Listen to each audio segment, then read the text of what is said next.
Le nouvel esprit public, Philippe Meyer, bonjour.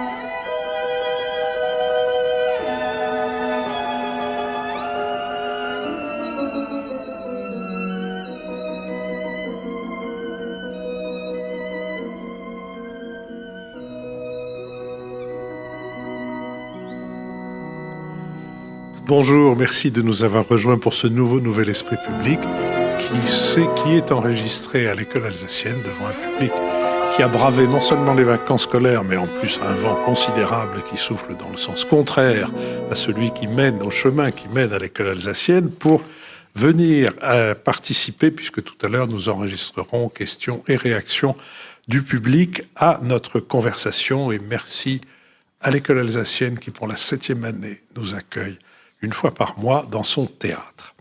Nous allons tenter d'éclairer 2 sujets de l'actualité de cette semaine, la situation sur le front en Ukraine et la question de savoir si le gouvernement Netanyahou a une stratégie au-delà des destructions civiles et militaires à Gaza. Nous allons tenter d'éclairer ces sujets avec Jean-Louis Bourlange, président de la Commission des Affaires étrangères de l'Assemblée nationale, François Bujon de l'Étang, ambassadeur de France, Lucille Schmitt, vice-présidente de la Fabrique écologique, et Richard Verly, correspondant à Paris du quotidien en ligne suisse Blick.fr. Nous sommes partenaires de l'hebdomadaire Le 1, dont le dernier numéro est intitulé « Dans les ruines de Gaza ». Il est ainsi chapeauté. Et maintenant, et demain. Comme le dit Éric Fotorino dans son éditorial, combien de massacres encore, de crimes de guerre au nom du bon droit des uns ou de la vengeance des autres, elle aussi justifiée par le bon droit, la légitime défense ou les décrets de l'histoire. Tout se tient, la souffrance des Gazaouis, leur emprisonnement à ciel ouvert, les divisions du Hamas et le jusqu'au-boutisme de sa branche militaire. Nous mettrons en ligne mercredi, je l'ai dit, l'enregistrement de nos échanges avec le public ici présent. Le bada de la série Si c'est pour la culture, on a déjà donné, avec Constance Rivière, directrice du Musée de l'Homme et de l'Immigration, reprendra le mercredi 15 novembre. Peut-être à ce moment-là, Constance Rivière, qui est une romancière saluée par le jury du Goncourt pour son précédent livre, aura-t-elle attiré aussi l'attention sur ce roman La vie des autres, où elle suit les pas du cinéaste et documentariste Frederick Wiseman à la découverte de l'Amérique des invisibles. Notre prochain enregistrement public aura lieu le dimanche 3 décembre et vous pouvez vous inscrire d'ores et déjà sur notre site. Vous savez aussi que toutes nos émissions font l'objet d'un compte-rendu analytique ou compendium auquel vous pouvez vous abonner gratuitement. Vous le recevrez chaque mercredi dans votre boîte aux lettres. Mine de rien, la fin de l'année approche et les prochaines semaines peuvent être utilement mises à profit par celles et ceux d'entre vous qui souhaitent nous apporter leur contribution. Elle sera défiscalisée à hauteur de 66%. Votre soutien financier est le nerf de la poursuite de nos conversations. C'est ce qu'a compris une auditrice ici présente qui a remis tout à l'heure à mon assistant Maximilien un chèque substantiel dont je la remercie sans la connaître, puisqu'elle a eu la discrétion de se faire connaître juste de Maximilien et de pas de moi. Non seulement je la remercie, mais je sens qu'elle est en train de donner l'exemple à toutes celles et tous ceux qui sont là et à toutes celles et à tous ceux qui nous écoutent. 66% de déduction. Commençons par le front ukrainien et la nouvelle situation. Le 30 octobre, le magazine américain Time a décrit une atmosphère défaitiste à la présidence ukrainienne entre colère et désillusion face à la baisse du soutien des pays alliés. Time relève les obstacles auxquels fait face Kiev, le front enlisé, difficultés à mobiliser dans l'armée, corruption. Le texte, massivement repris et traduit dans les médias ukrainiens, a été salué pour sa lucidité par une partie de l'opinion du pays et critiqué par d'autres. Un passage a suscité l'attention, la promesse évoquée par des conseillers du président Zelensky d'un imminent changement majeur de stratégie militaire ainsi que d'un remaniement de grande ampleur de l'entourage du président. 2 jours plus tard, l'hebdomadaire britannique The Economist a publié un entretien particulièrement alarmiste avec le commandant en chef des forces armées, Valery Zaluzny, à propos de la contre-offensive ukrainienne lancée au début du mois de juin pour récupérer les territoires occupés par la Russie. Le général reconnaît un échec et dépeint cette offensive bloquée dans une impasse. Il évoque la transformation du front en une guerre de position très défavorable à l'Ukraine qui ne pourra pas tenir en matière de ressources humaines face à la Russie. Le général va jusqu'à évoquer une défaite en cas de retard dans les livraisons d'armement, des méthodes et un matériel dépassés. Selon lui, aucun des deux camps ne peut avancer car ils sont chacun sur un plan d'égalité technologique, mais ce bourbier profite à la Russie qui a augmenté ses capacités de production malgré les fortes sanctions et accru son budget militaire. Pour gagner la guerre, prévient le chef d'état-major ukrainien, son pays doit impérativement jouir de la supériorité dans les airs. Cela implique de bénéficier de F-16 et de drones plus sophistiqués. L'armée doit aussi améliorer ses capacités de guerre électronique et son artillerie de précision avec l'aide de ses alliés. Elle a besoin enfin de moyens de déminage. Et surtout, Kiev doit pouvoir mobiliser davantage. L'Ukraine, qui dépend des livraisons d'armes occidentales pour son effort de guerre, a dit craindre cet hiver une nouvelle campagne de bombardement russe massif visant ses infrastructures énergétiques pour plonger la population dans le noir et dans le froid. Face à la crainte d'une baisse du soutien occidental, l'Ukraine s'efforce désormais d'attirer les industriels de la défense pour fabriquer armes et munitions sur son sol. Mais depuis la fin de l'été, Kiev voit se fragiliser la coalition des pays qui la soutiennent.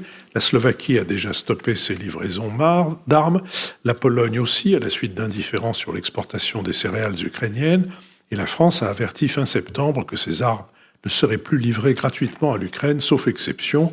Enfin, aux États-Unis, le Congrès se montre de plus en plus réticent à voter les budgets d'aide militaire à l'Ukraine. De son côté, la Russie a acté fin septembre une hausse considérable de son budget militaire et elle a revendiqué d'avoir enrôlé 385 000 nouveaux soldats dans son armée depuis le début de l'année, après avoir mobilisé 300 000 réservistes en septembre 2022. Sur cette question, Richard Verly. Lorsque j'ai lu l'entretien accordé à The Economist par le chef d'état-major ukrainien, j'ai rappelé en Ukraine quelques-uns des interlocuteurs que j'avais eus lors de mon passage à la fois à Kiev et sur le front en mai de cette année. Et tous, j'ai passé 5 coups de fil, tous m'ont dit la même chose, il a raison. Donc d'abord, posons ça comme un préambule. Le constat qu'il fait dans The Economist, le chef d'état-major ukrainien, est juste. Disons autour de 3 mots, l'enlisement de la situation, donc l'échec de la contre-offensive qui aurait dû percer les lignes russes en direction de la Crimée, puisque tel était l'objectif de l'armée ukrainienne, premier point. Deuxième point, la capacité qu'ont les Russes de se renforcer, ils l'ont déjà fait, mais ils vont continuer à le faire, donc autrement dit, il sera encore plus difficile dans les semaines à venir de percer les lignes russes. Et enfin, troisième élément, ce qu'on peut appeler la fatigue de la guerre en Europe, qui commence à inquiéter non seulement dans les rangs de l'armée ukrainienne, mais aussi dans les rangs de la population ukrainienne et au sein du gouvernement. Donc il a raison et il ne s'est pas exprimé évidemment à n'importe quel moment. On pense à Gaza, bien sûr, aux événements qui sont en train de détourner l'attention d'une partie de la communauté internationale et notamment des Occidentaux, mais on pense aussi aux échéances européennes qui se préparent, puisque le 8 novembre, il y aura ce rapport qui va être rendu par la Commission européenne. C'est la raison pour laquelle Ursula von der Leyen était à Kiev ces derniers jours. Rapport sur les réformes entreprises en Ukraine et aussi en Moldavie par rapport à la perspective d'une éventuelle adhésion, enfin de négociation, et il y aura le Conseil européen de décembre, durant lequel, a priori, une réponse devrait être donnée à ces deux pays sur leur perspective d'adhésion et sur l'ouverture de négociations.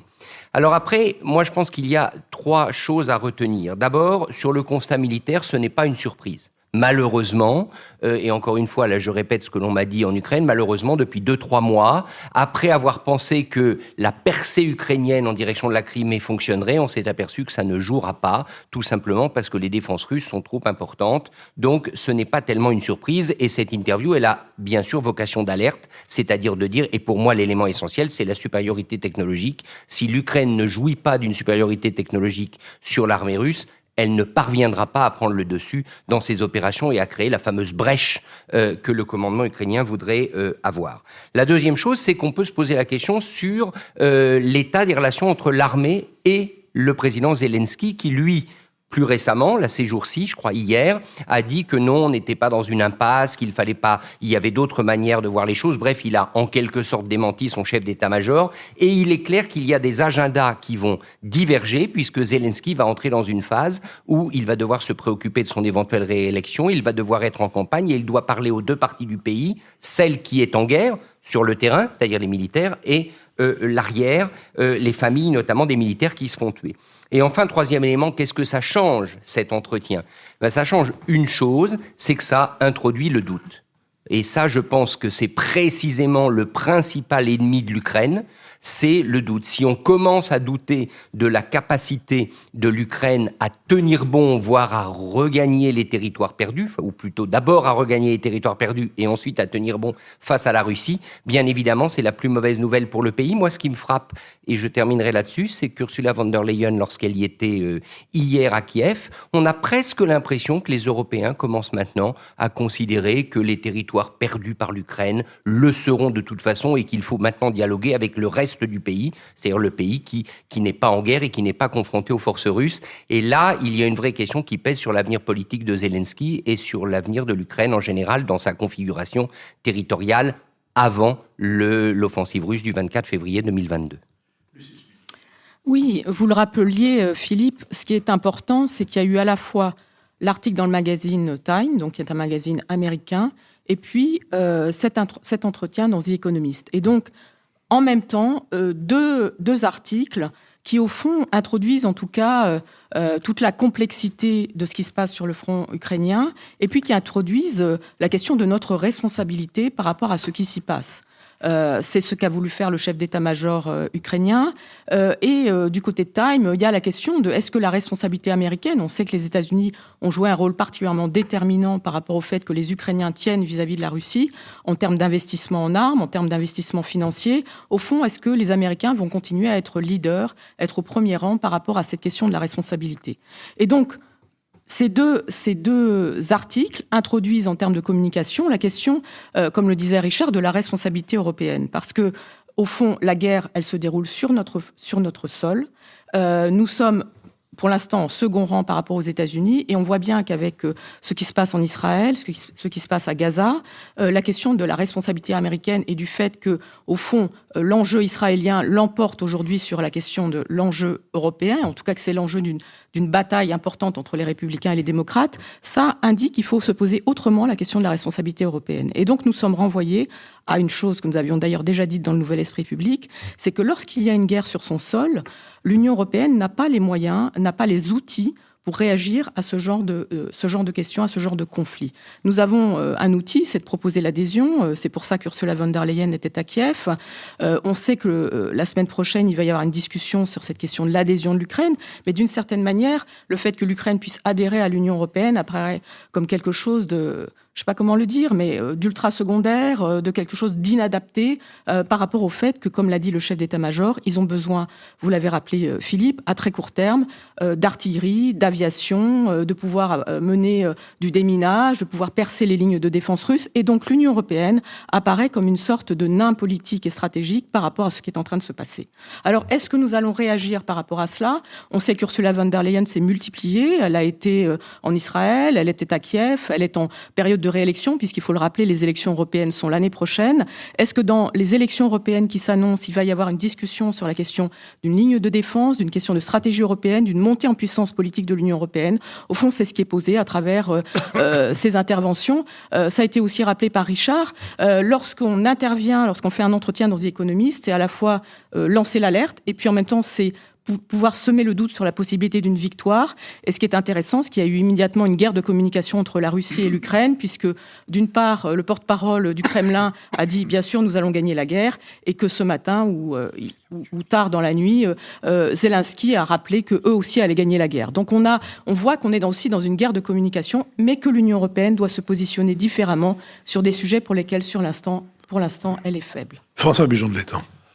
Ouais, les déclarations du général Zaloujny, le commandant en chef de l'armée ukrainienne, nous interpellent. Elles sont très étonnantes. Non pas tant par ce qu'il y dit d'ailleurs. Ce qu'il y dit, c'est un diagnostic que, Richard vient de le dire, beaucoup de gens partagent en Ukraine. Et même parmi les observateurs ou parmi les alliés, beaucoup de gens le partagent aussi. On voit bien que la contre-offensive n'a pas été un succès. On voit bien que les progressions sont infimes. Les pertes sont considérables par rapport aux gains de terrain véritables. Et il est clair que la contre-offensive n'est pas un succès. Si c'est un échec, peut-être même c'est un échec. On ne connaît pas le montant des pertes du côté ukrainien. Mais ce qui est étonnant, c'est pas tellement donc le contenu ou le diagnostic qui est fait et que beaucoup partagent, c'est le fait qu'il l'ait fait publiquement et qu'il l'ait fait maintenant. Alors, pourquoi a-t-il fait cela publiquement? Il aurait très bien pu se contenter de donner ce diagnostic au président Zelensky ou même à ses alliés, plutôt que de courir le risque de démoraliser ses propres troupes en faisant un constat qui est un constat très sombre au fond. Parce que ce qu'il dit au-delà du constat, c'est qu'on est installé dans le temps long. Et que le temps, bien entendu, joue en faveur de la Russie parce qu'elle est immense, parce qu'elle a des ressources humaines absolument considérables, parce qu'elle ne regarde pas au niveau des pertes. Et ça, c'est une parenthèse, mais je vous rappelle que dans l'histoire des guerres, les Russes, même avant de devenir soviétiques, n'y regardaient pas beaucoup aux pertes. Dans la Première Guerre mondiale, les pertes militaires ont été absolument effrayantes, avant 17, et dans la Seconde, elles ont été tout à fait considérables. Il ne faut pas oublier que l'Union soviétique, civile et militaire compris, ont perdu, dit-on, 26 millions de personnes pendant la Deuxième Guerre mondiale. Donc, voilà. Pourquoi fait-il cela maintenant ? Je pense que la conjoncture internationale explique une partie des choses. Il y a d'abord le calendrier qui fait qu'on va entrer dans l'hiver, et qui dit entrer dans l'hiver dans cette guerre veut dire qu'on arrête toute guerre de mouvement et qu'on se tourne évidemment vers les tranchées, les abris et vers une guerre de position. Les deux armées vont s'enterrer et on est effectivement dans une situation d'impasse, un petit peu comme, on compare toujours avec la Première Guerre mondiale, un petit peu comme en 1916 ou 1917. Ça, je crois que c'est une première raison. Et la seconde, c'est évidemment ce qui se passe au Proche-Orient. Il est clair que les Ukrainiens ont bien vu que la guerre d'Ukraine avait été éclipsée pendant quelques jours, complètement, des nouvelles, des commentaires internationaux et de l'attention de leurs alliés par la gravité de ce qui se passe au Proche-Orient. Et ils sont en train de le méditer. Et ils font cette constatation que, pour eux, le temps qui vient est très important, que l'attitude des alliés est très importante, qu'il y a un calendrier international inquiétant parce qu'on approche des élections américaines et qu'il y a une incertitude profonde sur ce que peut être l'attitude des États-Unis en cas de victoire républicaine, et qu'on va de toute façon avoir une conjoncture internationale qui va détourner l'attention des alliés, l'attention des parlements et l'attention des opinions d'Israël et de la Palestine. Donc l'inquiétude, je crois, est tout à fait compréhensible. Alors, tout ceci met l'accent sur le fait qu'on est dans un temps long, effectivement, et Poutine le sait très bien. C'est un spécialiste du temps long. La Russie est immense, elle a tout son temps. Il vient de recruter 385 000 nouvelles recrues. Il a un réservoir humain que, évidemment, l'Ukraine n'a pas.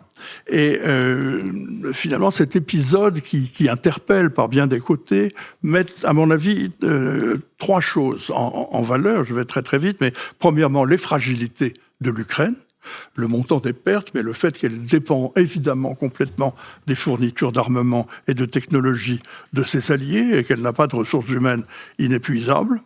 Les ressources de la Russie, par contraste, qui apparaissent comme absolument gigantesques, avec ce réservoir inépuisable de ressources humaines, cette habitude de perte énorme, et finalement la complète passivité d'une opinion publique et d'une société civile qui n'ont plus les moyens de s'exprimer ou de faire connaître leurs désaccords quand ils le ressentent, et qui préfèrent l'exil plutôt que l'opposition. Et enfin, le peu de fiabilité de l'Occident, car les démocraties occidentales, par définition, dépendent du calendrier politique, des élections, des changements de gouvernement. Et on voit très très bien tous les points faibles des démocraties dans une situation comme celle-là. Les Ukrainiens le comprennent parfaitement, ils en sont tout à fait inquiets. Ils sont très inquiets de ce qui va se passer aux États-Unis, et ils ont raison, puisque depuis qu'ils ont fini par élire un speaker de la Chambre des représentants, les républicains sont en train de chercher à dissocier l'aide à l'Ukraine de l'aide à Israël, ce qui ne va pas dans le sens des intérêts ukrainiens. Et l'Union européenne européenne, elle peut aller de l'avant avec Ursula von der Leyen sur la candidature, sur les progrès de la candidature de l'Ukraine à l'Union européenne, mais ce n'est pas cette candidature qui va lui permettre non seulement de gagner la guerre, mais même de durer. Jean-Louis Bourlange. Oui, je crois qu'il y a première conclusion qu'on peut dégager de nos échanges. Nous sommes 5 ici et on doit, je crois, rendre hommage au professionnalisme fondamental du Quai d'Orsay, parce qu'il y en a un seul parmi nous qui arrive à prononcer correctement le nom du général, chef d'état-major ukrainien, c'est François Bujon de l'Étang. Zaloujny, mais avec l'accent russe, c'est pas bon. Donc, je dois dire que c'est un premier point qu'il faut souligner.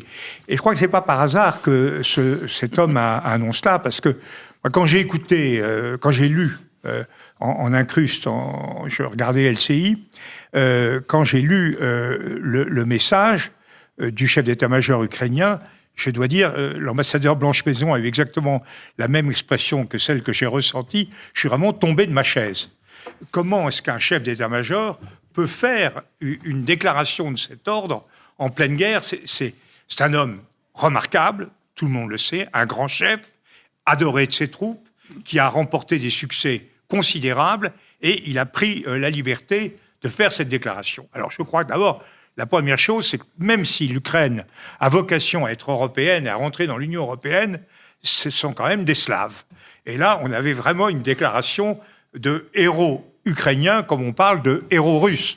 C'était provocateur, le fait d'étaler comme ça au grand jour ses plaies, les faiblesses. Il n'y a aucun état-major n'a jamais fait ça dans toute l'histoire. C'est tout à fait impressionnant. Le fait de le faire sur un mode extraordinairement émotionnel, car il était très impliqué sur le plan personnel, de le faire de manière très chaleureuse vis-à-vis de ses troupes. On sentait paragraphe après paragraphe toutes l'itinéraire personnel, les rapprochements qu'il a eus, le traitement qu'il a eu des officiers, des hommes de troupes, sans aucune... Certains, il dénonçait les échecs de certains, mais pas du tout sur un mode acrimonieux. Il disait qu'il cherchait une solution. Évidemment, un fond de désenchantement extrêmement inquiétant. Et puis, au milieu de tout ça, une note magique, la poudre à canon. Le fait qu'il faudrait de la poudre à canon pour quelque chose d'équivalent à la poudre à canon pour trouver ça. Alors là, on est en face, en termes de communication, moi je ne suis pas un grand spécialiste de communication, mais on est en face de quelque chose qui défie toutes les règles, tous les usages, et qui s'exprime sans doute par la sensibilité très particulière de la société ukrainienne. Sur le fond, je crois que son diagnostic est très intéressant. D'abord, il est lucide, mais il n'est pas nouveau. Ce qui est nouveau, c'est que ça vient de lui. Moi, j'ai toujours été, je connais rien aux affaires stratégiques, mais quand j'ai vu la lenteur avec laquelle s'engageait cette offensive, je pensais que les Ukrainiens n'étaient pas très sûrs d'eux. Et tout ce que nous disent les grands spécialistes de ça, que sont les Américains, notamment le Pentagone, c'est que, comme on dit vulgairement, les Russes en avaient encore sous le pied. Et que, donc, c'était une erreur profonde de considérer que la Russie était terminée parce qu'elle avait effectivement échoué dans la première phase de l'offensive. Les Russes commencent toujours mal leur guerre et il leur arrive de bien les finir, sauf la Première Guerre mondiale, parce qu'ils sont sortis par effraction à la suite de la Révolution. Donc, premièrement, cette lucidité, ça ne nous a pas surpris. Ce qui nous a surpris, c'est que c'est lui qui le dise. Deuxièmement, on a eu le sentiment que, je crois qu'il faut bien voir que son jugement est difficile à apprécier. Est-ce qu'il dénonce l'impasse du conflit? Et on sent qu'il oscille entre deux interprétations différentes. La première, c'est le conflit est dans l'impasse, parce que, en application du principe célèbre de Clausewitz, l'offensive est toujours beaucoup plus difficile à conduire et beaucoup plus coûteuse à mener que la défensive, et donc celui qui défend est en position supérieure, ce qui aboutit à la conclusion que les Ukrainiens ont gagné la première partie de la guerre parce qu'ils étaient en position défensive et que les Russes sont en train de gagner la seconde partie parce qu'ils sont en position défensive. Ce qui conduit là à un conflit gelé, à un équilibre, et c'est une des grandes logiques du discours du chef d'état-major. Mais dans le même temps, il nous dit il y a une fragilité structurelle de l'Ukraine et il l'a décrit très bien, c'est la fragilité démographique. Et là, il fait une analyse superbe de l'attitude de Poutine, en disant Poutine, c'est un empereur qui prend la ressource qui lui coûte le moins cher, c'est la vie humaine. Elle est illimitée, et donc il peut utiliser cela. Nous ne pouvons pas, nous sommes coincés. C'est exactement le même raisonnement qu'on prêtait en 1916 à Falkenhayn, le général allemand, il paraît qu'il ne l'avait pas tout à fait dit comme ça, sur Verdun, en disant « Verdun, tout le monde meurt à Verdun, mais nous, les Allemands, on est les plus nombreux. Donc quand tout le monde sera mort, il restera des Allemands. » C'est à peu près ce raisonnement-là que, indirectement et à son détriment, pour l'Ukraine, fait le chef d'état-major ukrainien. Donc c'est quelque chose de très... Et donc la chose est en plus très argumentée. Donc on hésite entre deux thèses, une thèse carrément défaitiste, qui est de toute manière à long terme, comme dirait Keynes, « on the long range we are all dead », et à court terme, ou plutôt l'équilibre se maintiendra. Quels sont les effets de ce discours?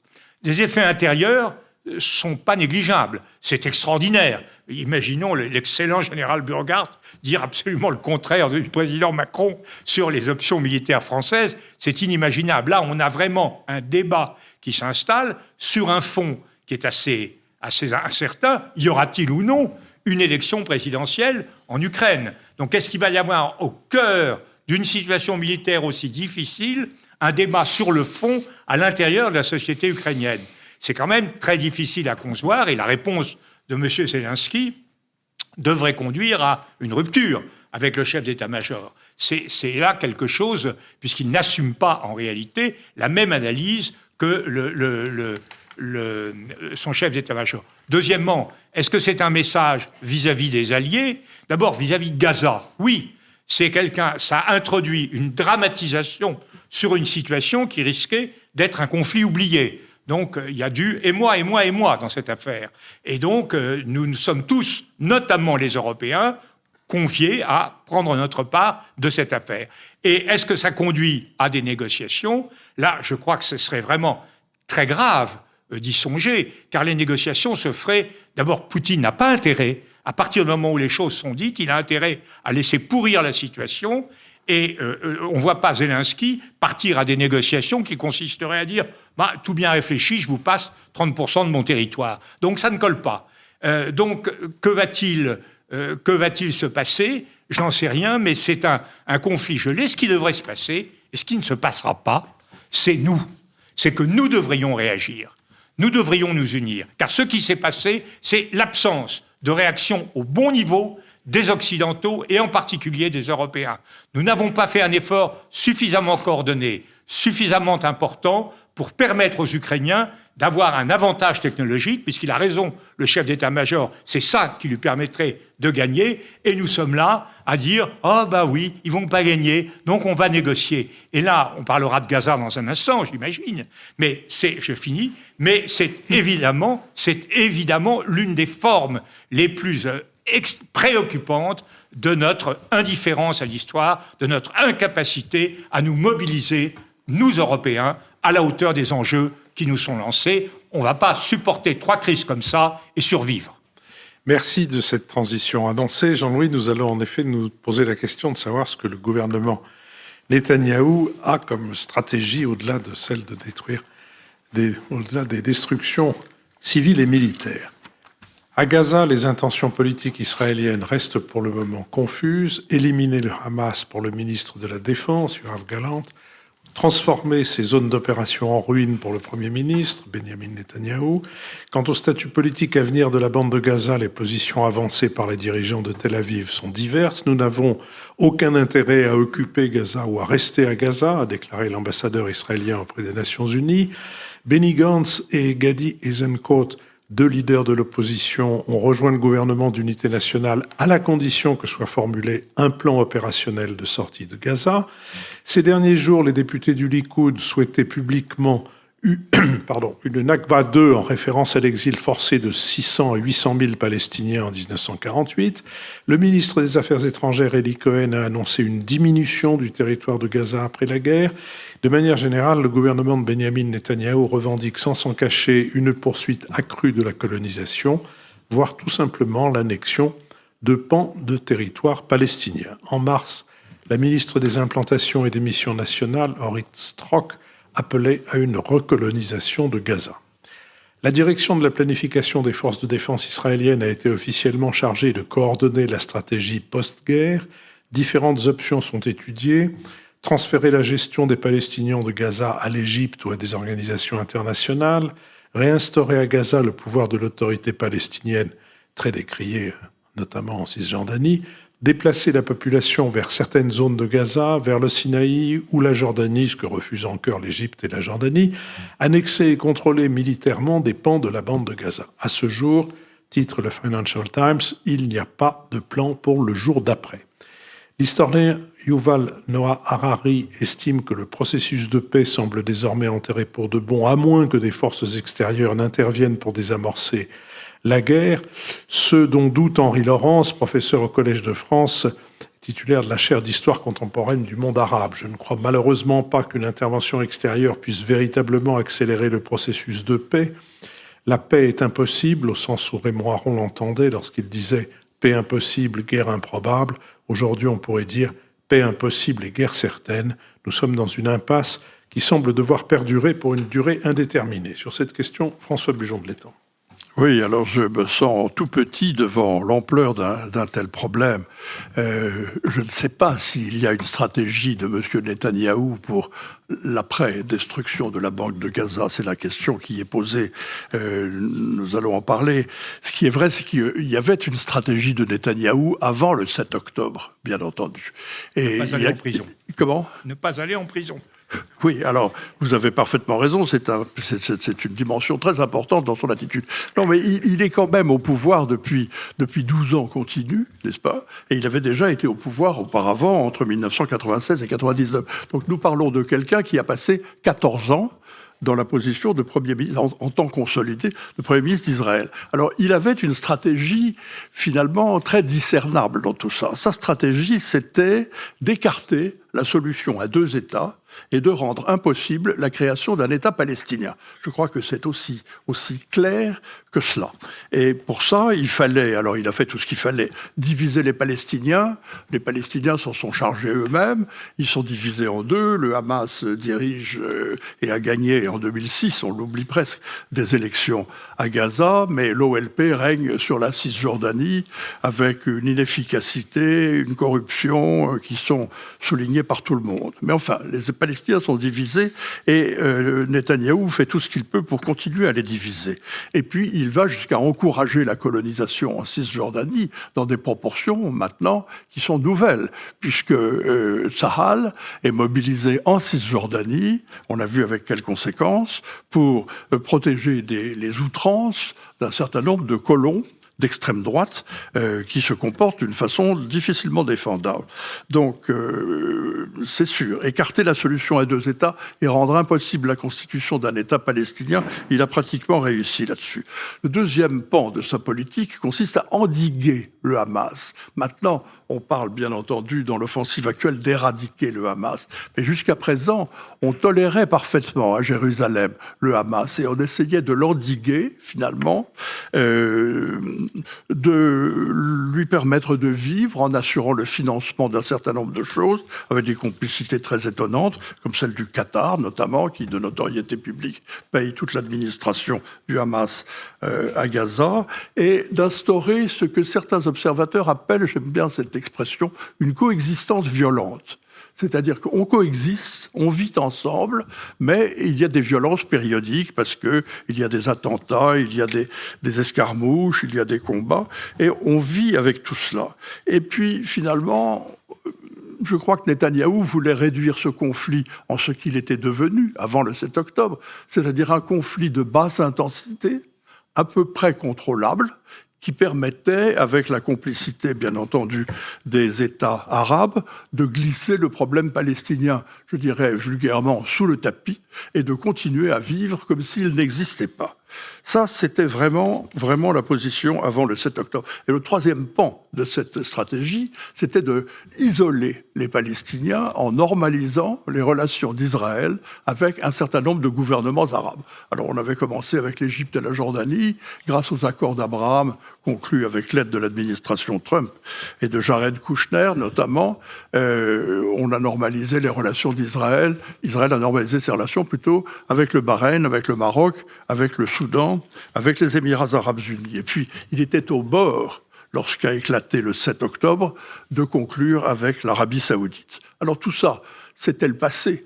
Mais l'avenir, après les combats, que va-t-il se passer ? Philippe a évoqué un certain nombre d'idées qui flottent, mais ce sont des questions sans réponse. Que veulent faire les Israéliens aujourd'hui ? Veulent-ils, après les combats, occuper Gaza ? Ou éviter surtout de retomber dans cette situation terrible d'occupants à Gaza qu'ils ont déjà connue et dont ils ont réussi à sortir une première fois. Quelle autorité remplacera le Hamas ? Si vraiment le Hamas est éradiqué, qui va gouverner Gaza ? Et quels seront les déplacements de population ? Il y a déjà, je ne parle même pas des morts, il y a déjà 1 million d'habitants du Gaza Nord qui ont quitté, qui sont déplacés en direction du sud. Mais beaucoup de gens en Israël, et à droite évidemment, aimeraient bien qu'ils partent définitivement vers la Cisjordanie peut-être, ou vers l'Égypte sans doute. Mais que fait-on ? Quand et comment se retirer de Gaza une fois qu'on a pu proclamer la victoire, c'est-à-dire l'éradication du Hamas ? Alors j'en viens à une conclusion qui est très simple, qui est faite par beaucoup d'autres, c'est que quoi qu'il arrive sur le terrain et sur le plan militaire, dans les jours et dans les semaines qui viennent, il n'y a pas de sortie de crise possible sans une solution politique quelconque. Et c'est ce qu'a dit M. Blinken, le secrétaire d'État américain, à 2 reprises, et encore hier en revenant dans la région. Il faut une perspective politique, il faut un processus de paix. Je relève au passage que Philippe l'a utilisé, d'ailleurs cette expression de processus de paix, elle est utilisée par habitude, par tout le monde. Mais il n'y a plus aucun processus de paix. Ça n'existe pas. Il n'y a plus de négociation. Il n'y a pas de solution sur la table. Il n'y a rien, sinon une impasse totale, comme dirait le général Zaloujny. Lucille Schmitt. Oui, j'étais en Israël juste avant l'été, et c'est la première fois que j'y étais. Et ce qui m'avait frappé lorsque j'ai passé ces quelques jours uniquement à Jérusalem et Tel Aviv, je n'ai pas été en territoire palestinien du tout, c'était ce sentiment d'être dans une démocratie extrêmement active. C'était un moment de grande manifestation contre Benyamin Netanyahou à propos de la réforme de la Cour suprême, et par ailleurs d'être dans une démocratie qui vit, comme l'a rappelé François Bujon de l'Étang, dans une coexistence violente, puisque lorsque nous y étions, à plusieurs reprises, le dôme de fer, vous savez, la protection contre les drones qui viennent de Gaza, avait été activé. Et donc, c'était une sorte de paradoxe qu'il faut que nous mesurions ici, parce que c'est tout à fait différent de la situation que nous vivons. Une démocratie extrêmement active, des manifestations monstres. Et je rappelle qu'avant le 7 octobre, les réservistes refusaient la mobilisation, refusaient au fond d'effectuer leur service, qui est et ce sentiment très, très étrange, effectivement, pour moi qui suis fonctionnaire ou fonctionnaire, d'avoir l'impression que l'État existait d'abord en Israël, autour de l'armée, autour des questions de sécurité, mais en revanche, une espèce de façon de laisser l'économie ultralibérale en permanence, un pays de très fortes inégalités. Et donc, lorsqu'on essaye d'imaginer l'après, il faut quand même se rappeler d'une chose, c'est que juste avant, Benyamin Netanyahou, au fond, était menacé du fait qu'il faille qu'il quitte le pouvoir. C'est-à-dire que ça a été rappelé, d'ailleurs, c'est ce que disait Jean-Louis Bourlange, le grand sujet de Netanyahou, c'est de durer au pouvoir. Il le fait remarquablement, mais il est accusé de corruption et il avait déclenché au sein de la société israélienne des mouvements comme on n'en avait jamais connu. Donc dans ces conditions, ce qu'il faut mesurer, c'est l'extrême division aussi de cette société israélienne, une démocratie divisée, avec une présence extrêmement forte des ultra-religieux, non pas ultra-religieux sionistes, mais de ceux qui ne votent pas, qui passent leur vie à prier, qui représentent à peu près 20% de la population. Et dans ces conditions, il faut imaginer une sortie politique intérieure en Israël, rendue extrêmement difficile par, vous le savez, ce système à la proportionnelle qui fait que dégager des majorités est très compliqué et que Benyamin Netanyahou a pu jouer là-dessus. Donc imaginez une solution de politique intérieure et puis il faut imaginer une solution par rapport à la question palestinienne. Et je voudrais insister sur le fait qu'il y a un sujet de politique intérieure, vous le savez, très important à propos des otages, puisqu'aujourd'hui, ces mobilisations autour du fait que la stratégie de pilonner Gaza, d'envahir Gaza, de mener une opération terrestre est une manière de condamner, de prendre le risque de condamner les otages, c'est un point qui aujourd'hui ajoute encore dans le panier extrêmement lourd, en fait, des ressentiments de la société, d'une grande partie de la société israélienne, mais pas de toute la société israélienne puisqu'elle est divisée, contre Benyamin Netanyahou. Donc il me semble important de rappeler que dans une démocratie, lorsqu'on a failli, puisque au fur et à mesure que les choses sont connues, sont dévoilées, on voit bien qu'il y a eu une sous-estimation extrêmement importante, au fond, des signaux qui avaient été donnés à la fois par l'Égypte, qui avaient été donnés 24 heures, 48 heures avant aussi par des soldats qui étaient à la frontière. Il est évident pour moi que la solution pour Benyamin Netanyahou, c'est de démissionner, c'est au fond, de renoncer à cette stratégie de perdurer au pouvoir qui est la sienne. Je voudrais rappeler que ça a existé déjà en Israël, que plusieurs premiers ministres ont déjà démissionné. C'était le cas, Golda Meir a démissionné après la guerre du Kippour, Menahem Begin a démissionné. Donc on est dans une situation où on ne peut pas imaginer de traiter Israël comme une forme d'autocratie, comme la Russie par exemple, où de toute façon il est destiné à se perpétuer au pouvoir. Je pense qu'il faut prendre la mesure aussi de ce qui se passe en Israël en termes de démocratie. Et par rapport à cela, il me semble aussi, je vais terminer Philippe, mais que cette question du rôle que nous avons à jouer dans l'après, nous occidentaux, nous Européens, les États-Unis bien sûr aussi, mais sans doute les Européens pourraient-ils imaginer de jouer un rôle plus important, c'est quelque chose d'essentiel parce que on voit bien que imaginer un après entre les Israéliens et les Palestiniens, ce n'est pas à la portée du gouvernement Netanyahou. Ça a été rappelé par François Bujon de l'Étang. Au fond, le seul sujet dont s'est occupé Benyamin Netanyahou, c'est à la fois d'organiser la colonisation et d'organiser des accords avec les pays arabes de façon à ce que la question palestinienne disparaisse, à ce que les Palestiniens soient rayés de la carte et rayés du monde. Donc dans cette situation, il est évident que Benyamin Netanyahou n'a de plan que de perdurer, mais que nous devons aider Benyamin Netanyahou à partir. Richard Verly.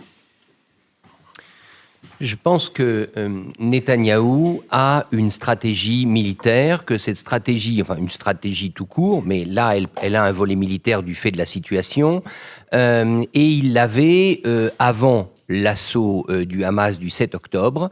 Et là, je vais faire une comparaison peut-être un peu audacieuse, mais en examinant tous les points, elle me paraît tout de même assez pertinente. Lui qui connaît très bien les États-Unis, on l'a même surnommé longtemps Bibi l'Américain, au fond, il traite les Palestiniens comme les Indiens.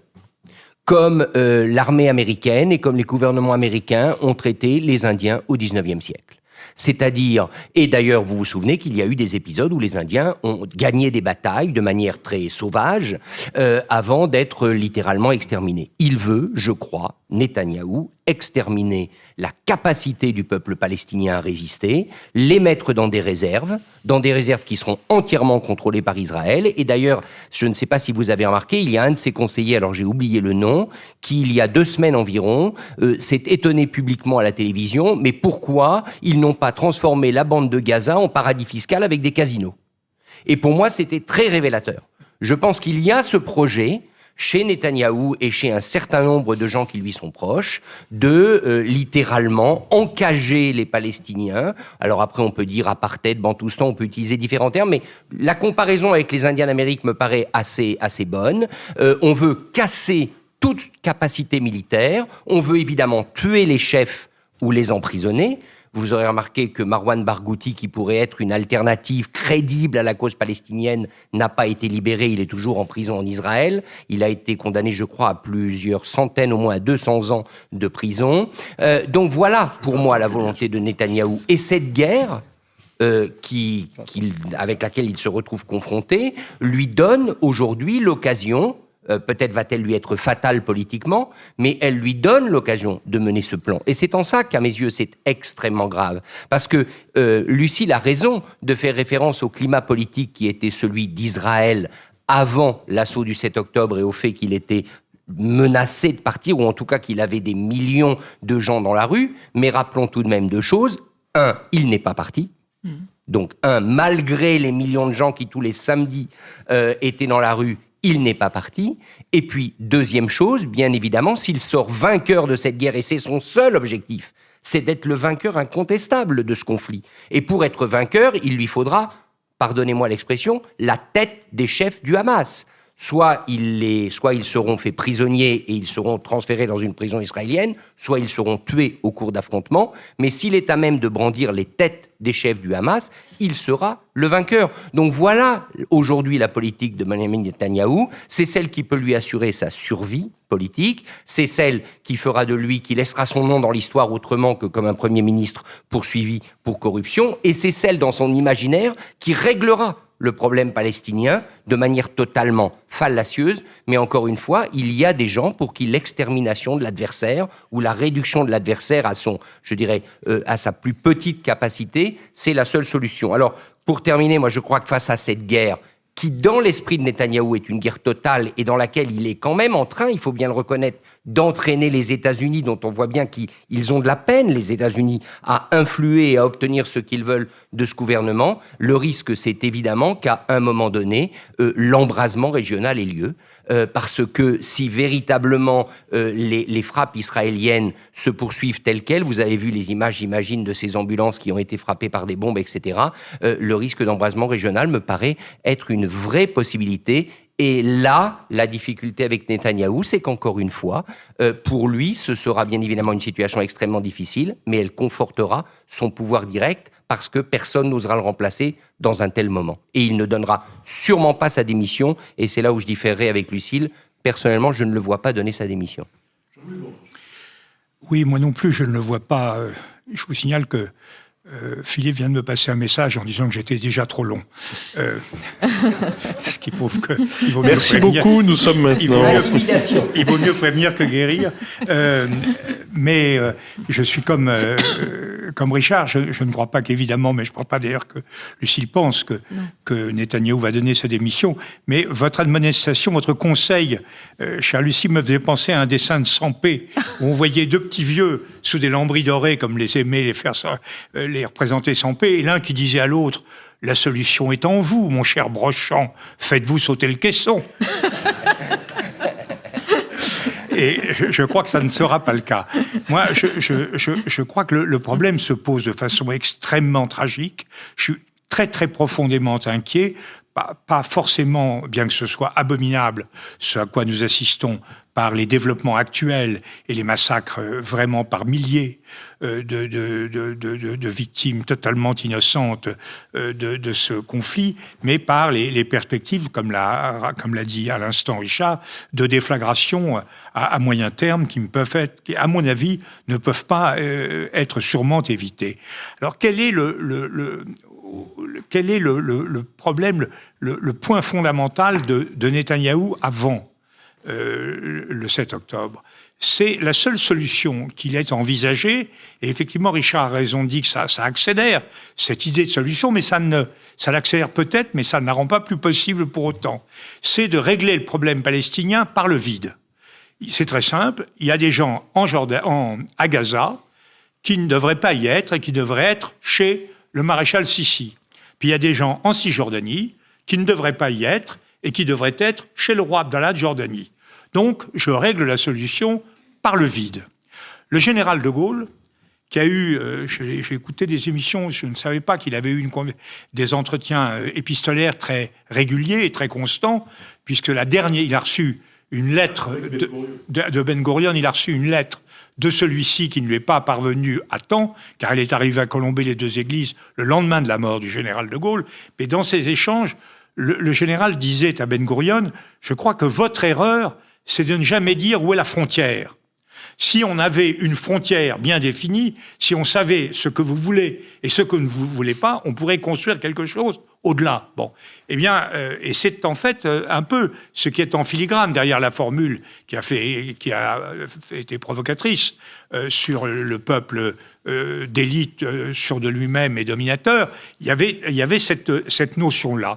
Eh bien, l'idée de Netanyahou, c'est que de toute manière, il n'y avait aucun problème pour Israël pour s'entendre bien avec son entourage, puisqu'il faisait la paix avec les États modérés voisins, pacte d'Abraham, et qui se fichait complètement des Palestiniens. Il achetait les uns en payant, laissant le Qatar et puis l'Union européenne payer pour le développement de Gaza et la Cisjordanie.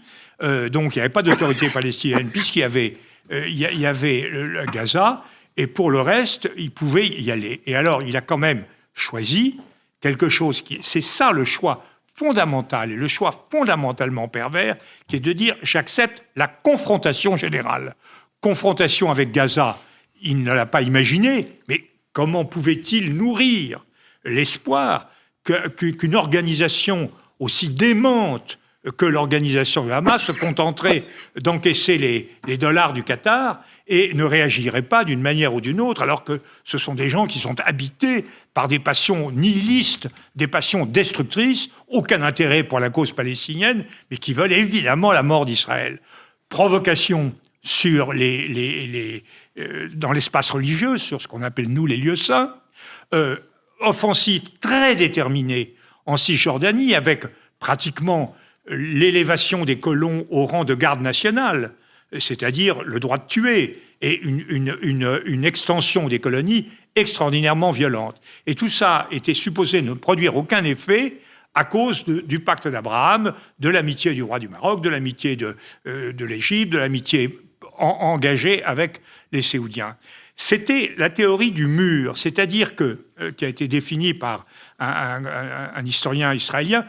Israël peut vivre en totale inimitié avec son entourage proche.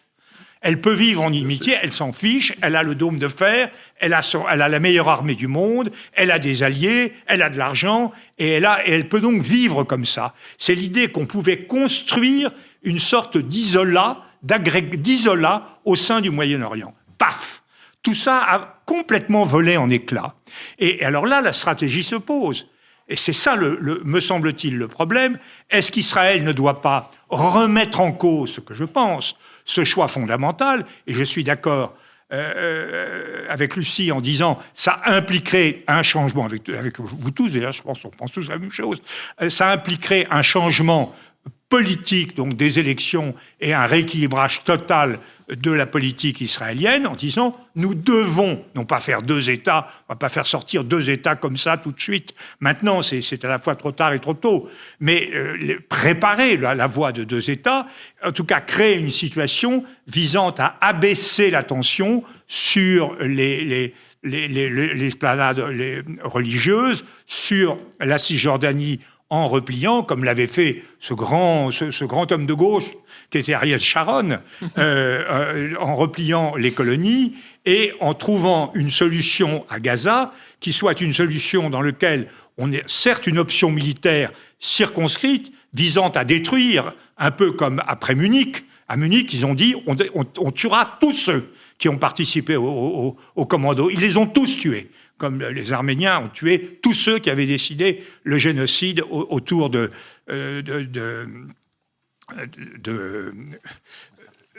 non pas de Mustafa Kemal, non,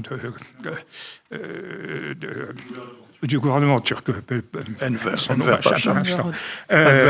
Et donc, cette idée-là était possible. Alors, ça impliquait notamment de faire un choix plutôt d'opérations terrestres, qui sont évidemment moins destructrices que les opérations aériennes. Or, ce qu'on a vu, c'est exactement le contraire. Tout de suite, M. Netanyahou a dit « si Hezbollah intervient, j'aplatis le Liban ». Quant à Hamas, quant à la Gaza, il ne restera rien. Donc, une stratégie d'anéantissement qui est le contraire de ce que Clausewitz dit. Clausewitz dit « si vous n'avez pas d'objectif politique, la guerre va aux extrêmes. C'est la guerre absolue. La guerre réelle, c'est la guerre absolue tempérée par les objectifs politiques, c'est-à-dire par la considération des pertes et des avantages que vous obtenez dans le conflit. Là, à partir du moment où il n'y a pas d'objectif politique, on détruit. Ça mène à quoi?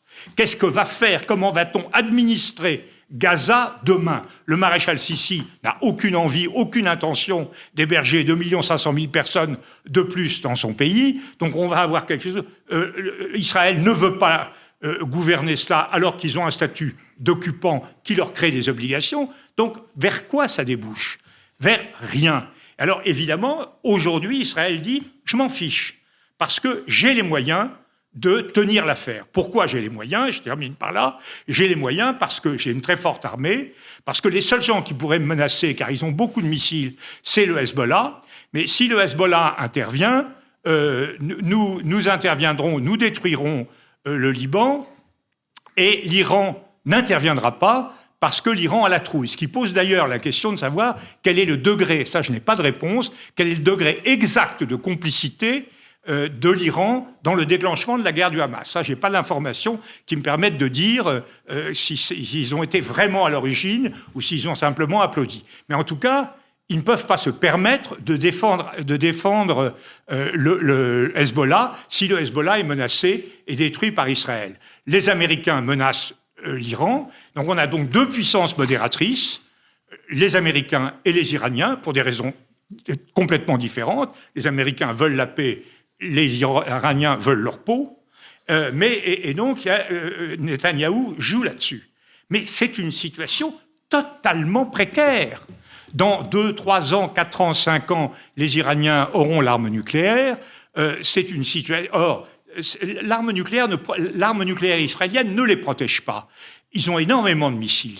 Pérez disait assez drôlement, Israël, il est convenu dans la communauté internationale de considérer qu'Israël dispose de l'arme nucléaire. Il disait ça quand il était chef de l'État, ce qui était une façon assez curieuse de le dire.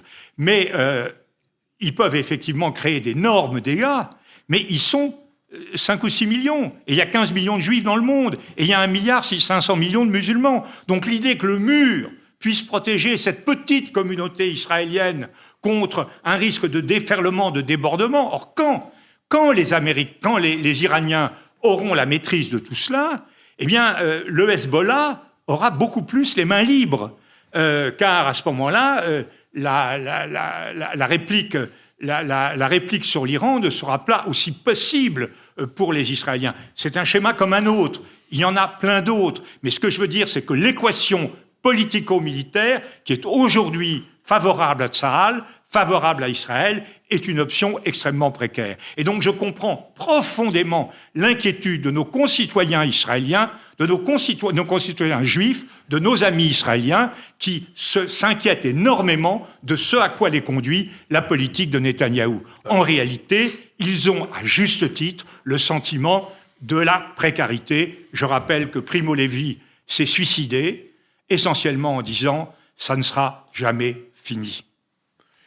Je vous remercie. Pour ceux de nos auditeurs qui ne sont pas familiers des enregistrements particuliers qui sont ceux qui se déroulent à l'école alsacienne, j'annonce et je rappelle aux autres que nous allons poursuivre cette conversation, mais au gré des questions et des réactions qui seront celles de nos auditeurs, et que l'enregistrement de cette poursuite sera mis en ligne mercredi prochain, tandis que c'est aujourd'hui, bien sûr, que sera mis en ligne l'enregistrement de la conversation qui vient de se terminer et qui s'achève avec la séquence habituelle, la séquence des brèves, que je voudrais ouvrir en rappelant que le 23 juin 1858, à 10h du soir, la police pontificale fit irruption au domicile de la famille Mortara, à Bologne, ville des États du pape. Les 8 enfants furent tirés du lit et les parents apprirent que l'un d'entre eux, Edgardo, âgé de 6 ans, avait été secrètement ondoyé quelques mois après sa naissance par leur servante catholique qui le croyait en danger de mort. L'ondoiement est une sorte de baptême d'urgence qui peut être administré par n'importe quel chrétien. Il a fait d'Edgardo un catholique et à ce titre, l'enfant ne peut plus demeurer dans une famille juive, sauf si toute la famille se convertit. Conduit à Rome après diverses péripéties, l'enfant est élevé à la Maison des catéchumènes, un internat pour juifs et musulmans nouvellement convertis au catholicisme, financé par les taxes imposées aux synagogues de l'État papal. L'affaire connaît un retentissement international inédit et la conduite de l'Église est fortement critiquée, y compris par Napoléon III, dont les troupes assurent alors la protection militaire des États pontificaux. Pie IX, le pape qui a fait adopter par un concile le dogme de l'infaillibilité pontificale, oppose un refus inflexible à toutes les demandes de restitution de l'enfant à sa famille et il fait confirmer son ondoiement par un baptême auquel il assiste en personne. De cette affaire que Steven Spielberg avait songé à traiter, Marco Bellocchio a tiré un film, L'Enlèvement, dans lequel tout se tuile, la vie des Juifs dans les États pontificaux, la souffrance des parents, le désarroi d'Edgardo et sa fascination pour les pompes de l'Église, la crispation et la brutalité d'un pape autrefois libéral face à une Italie qui lui échappe et qui construit son unité, et face aussi à un monde que les idées progressistes travaillent et transforment. L'enlèvement m'a conquis par son intelligence, par sa beauté et par ce mélange très belloquien de colère et de chagrin. Richard Verly. Colère et chagrin, je ne sais pas si c'est les termes que je reprendrai pour parler de ce petit livre de Pascal Horry, Ce cher et vieux pays, dans la collection Tracts de Gallimard. Si vous vous interrogez sur la France, sur son état politique, sur les difficultés qui sont les siennes pour faire face non seulement aux crises intérieures, mais aussi à ce monde qu'elle essaie de comprendre et qui ne lui renvoie pas toujours une image aussi favorable qu'elle le voudrait, eh bien Pascal Horry apporte en une 40aine de pages, à mon sens, beaucoup de ses réponses. Le centre de son livre, le centre de son argument, c'est de dire qu'au fond, la France est toujours prise, la France et les Français sont toujours pris dans cette ambivalence, c'est-à-dire d'aimer, littéralement, d'aimer, d'épouser, d'apprécier la démocratie autoritaire et de ne jamais pouvoir trancher entre la volonté de liberté qui est celle de la démocratie et l'amour de l'autorité, évidemment hérité du bonapartisme et de l'Empire. C'est lumineux, il y a quelques pages qui m'ont fait plaisir parce que Pascal Horry dresse une espèce de contre-portrait de la France et ce contre-portrait, ça s'appelle la Suisse. C'est Pascal Horry, Ce cher et vieux pays. Jean-Louis Bourlange. Oui, écoutez, moi j'ai choisi un livre qui, pour moi, a été une précieuse aide aux paresseux que je suis. Parce que c'est le livre de Michel Cotta, Ma cinquième. Alors, Michel Cotta est quelqu'un qui a très peu d'années de plus que moi et qui a une vie entièrement parallèle à la mienne. Elle a découvert la Ve République un tout petit peu avant moi, mais elle a eu exactement les mêmes expériences. Elle, à partir du centre-gauche, elle était dans l'équipe Servan-Schreiber, Françoise Giroud. Moi, j'étais dans l'équipe gaulliste de gauche. Mais on retrouve tout le monde, notamment les contacts avec Louis Vallon, le chef des... où elle a exactement les mêmes anecdotes que moi sur le comportement alcoolique, très sympathique d'ailleurs, mais alcoolique, de notre ami Louis Vallon, et sur quantité de choses. Et quand je lis ce livre, et c'est pourquoi ça m'a profondément ému, j'ai l'impression que je suis dispensé d'écrire mes propres souvenirs. C'est un livre, le flemmard que je suis, c'est un livre absolument formidable. Je tourne les pages, je retrouve des vieux amis, Paul-Marie de la Gorce, Louis Vallon, quantité d'autres, au hasard de ça. Alors, vous connaissez Michel Cotta, c'est une femme de gauche qui n'a jamais fait mystère de son engagement, gauche modérée, mais qui est extrêmement libérée par rapport à toute forme de sectarisme, extrêmement ouverte sur ceux d'en face auxquels elle parle. Elle n'aime pas trop le général de Gaulle, ça se voit, elle en parle sévèrement, elle a beaucoup de respect pour Pompidou, et moi elle m'a refait penser aux problèmes que j'avais quand j'étais petit jeune chroniqueur à notre République, où la rédaction mangeait tout cru du Pompidou au nom du général de Gaulle. Je ne m'étais pas tout à fait associé à ça, mais je comprends ça. Et on retrouve tout ça, et donc c'est une formidable chronique de l'histoire de la Ve République de 1958 à 1981. Il y aura le livre suivant, mais en tout cas, Michel, vous êtes ma sœur, vous avez écrit mes souvenirs à ma place, je vous en remercie. Alors, je dois ajouter qu'elle est ma sœur aussi, parce que quand je suis rentré à la radio, tout à fait par hasard même, j'étais également journaliste à l'Express et j'étais chargé de toutes les questions audiovisuelles. Et j'avais fait en 81 un papier très ironique sur les promesses faites par François Mitterrand et son entourage de ne jamais reprendre les mauvaises manières des gouvernements de droite qui consistaient à nommer dans l'audiovisuel des journalistes qui étaient du parti et à la dévotion de ceux qui gouvernaient. C'est évidemment le contraire qui s'est passé. On a même fait rentrer des journalistes sur présentation de leur carte du Parti socialiste ou du Parti communiste. Malheureusement pour moi, l'un des hiérarques de France Inter, où je venais d'arriver, avait été nommé dans ces conditions-là. Il m'a convoqué dans son bureau à la fin de mon contrat. J'étais là depuis 4 mois, donc n'avais pas eu le temps de marquer les esprits beaucoup. Il m'a dit qu'il y avait une seule chose sûre, merci beaucoup, il y avait une seule chose sûre en ce bas monde, c'était que j'étais vraiment pas fait pour faire de la radio. Et Michel Cotta, qui était présidente de Radio France à ce moment-là, ne l'a pas entendu de cette oreille, et donc il y a eu une négociation. Je faisais une émission d'1 heure le vendredi, et on m'a donné à la place une émission d'une demi-heure le samedi, et ça a été le début de 36 années passées à Radio France, et donc je dois à Michel Cotta d'avoir eu cette chance, et évidemment ceux de nos auditeurs qui n'ont pas passé de trop mauvais moments à mon écoute le lui doivent aussi. François Bujon de l'Étang.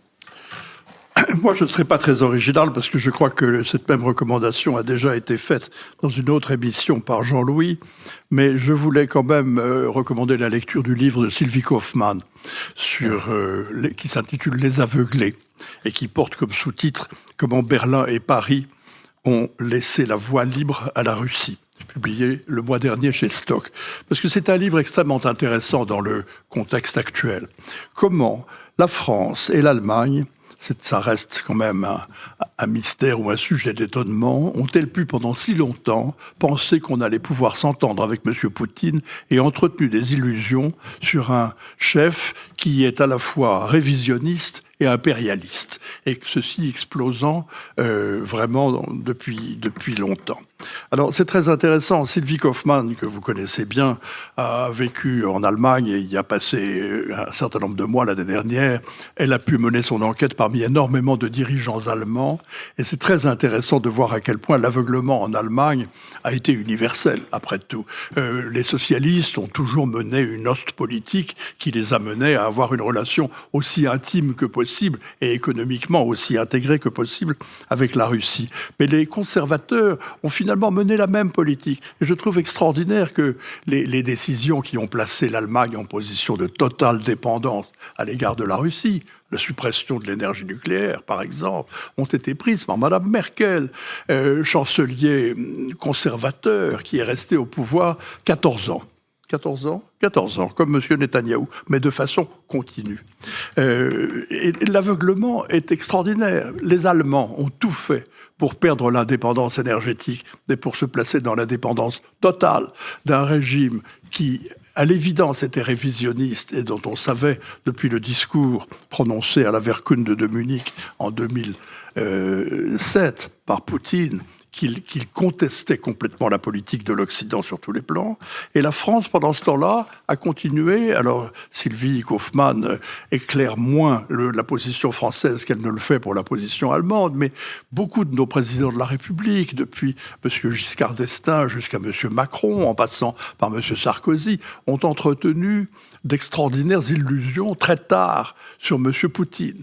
Donc, cette description de l'aveuglement, je trouve, dans le contexte qui est aujourd'hui celui dans lequel nous vivons, et de la guerre d'Ukraine, est quelque chose d'extraordinaire. Et le livre de Sylvie Kaufmann l'éclaire de façon intéressante. Lucille Schmitt. Oui, alors sans aucune transition, moi je voulais vous parler d'une petite exposition qui a lieu à la Fondation Henri Cartier-Bresson, rue des Archives. C'est la première fois qu'en France, on montre des photographies d'une grande photographe américaine qui s'appelle Ruth Orkin, et ça s'appelle Bike Trip. Et en fait, c'est une jeune femme une jeune fille même, qui a 17 ans, décide de quitter Los Angeles avec son vélo. Alors, elle prend beaucoup le train, elle prend la voiture, mais elle parcourt les grandes villes américaines en vélo, et surtout, elle prend des photographies absolument incroyables, extrêmement... c'est 1939, donc c'est même pas la deuxième moitié du XXe siècle. Et ce qui est très intéressant, c'est que le vélo devient un personnage à part entière, en fait, des photographies, où permet le cadrage. C'est une petite exposition, hein, ça fait une 40aine de photos, mais c'est une introduction à l'œuvre de Ruth Orkin qui est remarquable, et ça vous invite à aller voir le film qu'elle a fait ensuite avec son mari, d'ailleurs elle l'a épousé pendant le tournage, Little Fugitive, qui est un film qu'adorait Cassavetes, qu'adorait Truffaut, qui en fait montre un jeune enfant de 6 ans perdu dans la ville, qui au fond, pour un conflit avec son grand frère, va ensuite mener une espèce de voyage en toute liberté dans New York. Et c'est remarquable, et c'est très intéressant sur, le fait que c'est une photographe de la liberté qui donc associe la photographie au mouvement. Au moment où nous aimons de plus en plus le vélo, c'est assez intéressant d'associer cela à ce sentiment de liberté retrouvée et d'une liberté retrouvée qu'on peut retrouver à 17 ans lorsqu'on quitte ses parents pour aller parcourir les États-Unis en 1939. En plus, c'est tout un paradoxe. Voilà. Donc, allez-y. Je ne suis pas sûr que nous continuions à aimer autant le vélo que nous l'aimions il y a 20 ans, depuis que le vélo est devenu une arme de destruction, non pas massive, mais individuelle, entre les cuisses d'un certain nombre de buffles. Je remercie Sophie Jacquin qui a préparé cette émission, Benoît Carré qui en assure le compendium, Nicolas Tourneau qui veille au site, tandis qu'Olivier Magloire répond à toutes les questions de celles et ceux qui nous financent et qui ont quelquefois des problèmes avec leur carte de crédit. Laurie Galigani a enregistré cette émission, Christian Sory également. L'école alsacienne nous a une nouvelle fois assuré de son hospitalité, tandis que Nouvelles Écoutes et Julien Neuville produisent cette émission. Je vous dis donc à mercredi pour la poursuite de notre conversation et à dimanche prochain pour un nouveau Nouvel Esprit Public.